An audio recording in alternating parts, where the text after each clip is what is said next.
माही सिंह और आप देख रहे हैं नेक्स्ट 9 न्यूज। हरियाणा कांग्रेस के अध्यक्ष उदय भान ने पार्टी महासचिव और सांसद कुमारी सैलजा की नाराजगी पर बड़ा बयान दिया है। उदय भान ने कुमारी सैलजा के हरियाणा विधानसभा चुनाव प्रचार से दूर रहने पर कहा कि कोई भी परेशान नहीं है, वो अपना काम कर रही है। इस दौरान उन्होंने कुमारी सैलजा को लेकर केंद्रीय मंत्री मनोहर लाल खट्टर की ओर से दिए गए बयान पर प्रतिक्रिया देते हुए कहा कि वह मिस्टर इंडिया बन गए हैं, कोई भी उन्हें महत्व नहीं दे रहा। यहाँ तक कि उनको पीएम नरेंद्र मोदी की रैलियों में भी महत्व नहीं मिल रहा। उन्हें अपने बारे में बात करनी चाहिए। वह बताए कि रामविलास शर्मा क्या है। इससे पहले कुमारी सैलजा से नाराजगी और पार्टी छोड़ने पर विचार करने से संबंधित तमाम अटकलों को खारिज करते हुए सोमवार को कहा कि वह हमेशा कांग्रेसी बनी रहेंगी। साथ ही उन्होंने कहा कि अगले 2-3 दिन में चुनाव प्रचार फिर से आगाज हो जाएगा। और वही पार्टी के वरिष्ठ नेता रणदीप सुरजेवाला ने कहा कि सैलजा 26 सितंबर को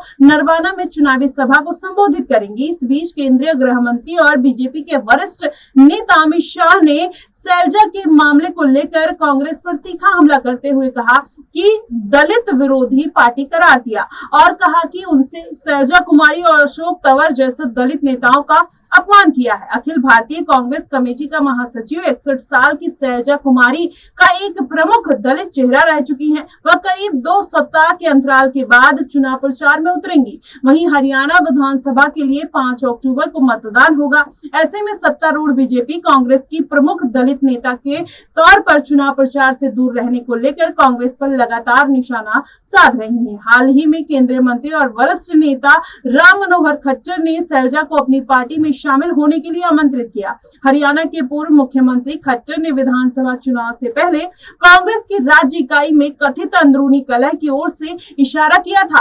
और इन तमाम अटकलों के बीच सैलजा सोमवार को सामने आई और कहा कि बीजेपी और सभी लोग जानते हैं कि वह कांग्रेसी है। उन्होंने कहा कि कांग्रेस नेतृत्व के साथ बैठक के सवाल पर उन्होंने जवाब दिया, कहा कि शीर्ष नेताओं के साथ अक्सर चर्चा तेज होती रहती है। सैलजा ने यह भी कहा कि पार्टी में 100 तरह की बातें होती रहती है, लेकिन वो पार्टी के अंदर की बातें होती हैं। पार्टी को जिताने के लिए हमने लोकसभा चुनाव में मेहनत की है, उसके बाद भी मेहनत की, इसलिए हम जमीन पर कांग्रेस पार्टी को मजबूत कर सके, हरियाणा के लोगों की लड़ाई लड़ सके और अपने कार्यकर्ताओं की लड़ाई लड़े। इस तरीके से सैलजा कुमारी ने ये सारी अटकलों को खारिज कर दिया। लेकिन उसके साथ ही देखा जाए तो मायावती और आकाश आनंद ने भी सैलजा कुमारी को खुलकर जिस तरीके से ऑफर दिया, उन्होंने कहा कि दलितों के साथ गलत हो रहा है और इस गलत के साथ में कहीं ना कहीं सैलजा कुमारी को साथ नहीं देना चाहिए, उनको पार्टी त्याग देनी चाहिए। देखना दिलचस्प होगा कि आखिरकार वाकई में सैलजा कुमारी पार्टी त्याग कर बीएसपी का दामन थामती है या फिर भारतीय जनता पार्टी का, ये तो आने वाले दिनों में पता ही चल जाएगा। फिलहाल आपको क्या कुछ लगता है, आप हमें कमेंट बॉक्स में जरूर बताइएगा। फिलहाल के लिए बस इतना ही। देश और दुनिया की तमाम खबरों के लिए हमारे साथ बने रहिएगा नेक्स्ट 9 न्यूज पर।